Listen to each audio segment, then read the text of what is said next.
God, this is my favorite video intro that I've ever made. I love that one.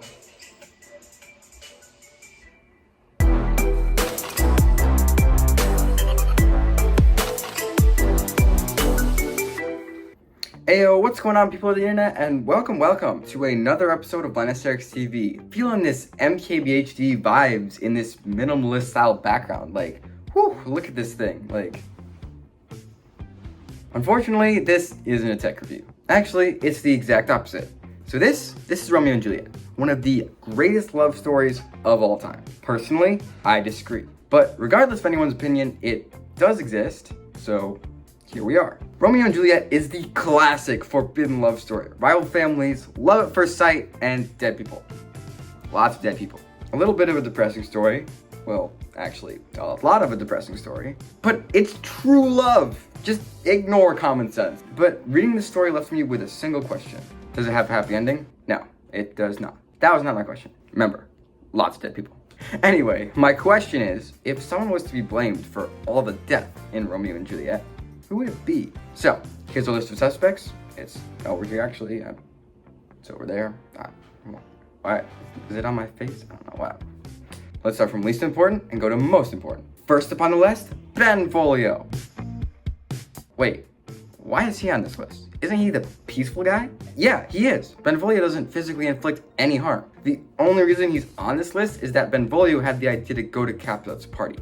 Alright, hold up, guys. Watch this. I have a literal direct quote, which is evidence.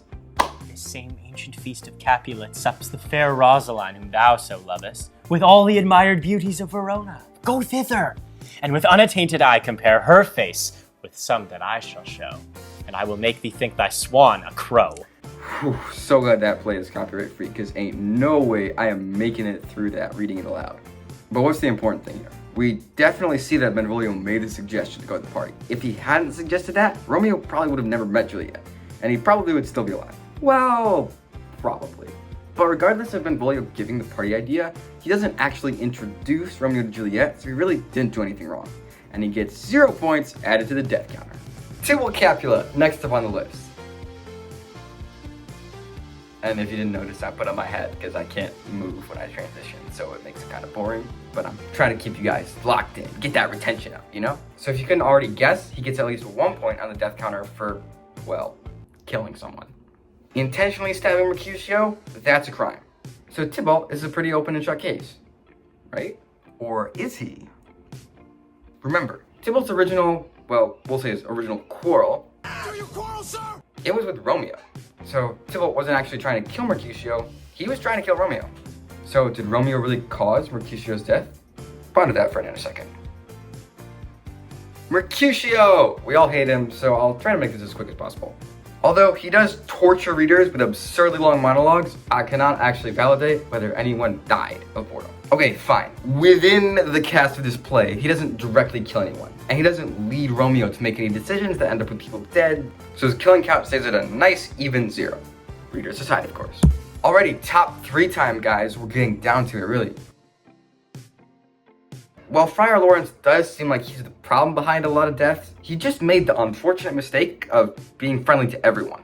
Yes, he did give sleeping potions to a minor. I know, guys, just chill out. That was one time. But he also had Romeo and Juliet married, and he agreed to marry Juliet to Paris. So he wasn't really on anybody's side. He was just trying to be everybody's best friend. Unfortunately, he ended up being nobody's. Alright, time to see if Juliet is secretly a killer. So she definitely did at least cause one death. Her own death. Wow, I forgot how seriously depressing this story was. But what if Juliet does cause other deaths? Remember, Juliet actually leads Romeo on by talking about love to him on the balcony. And she does engage with him at the party, even though he's a Montague.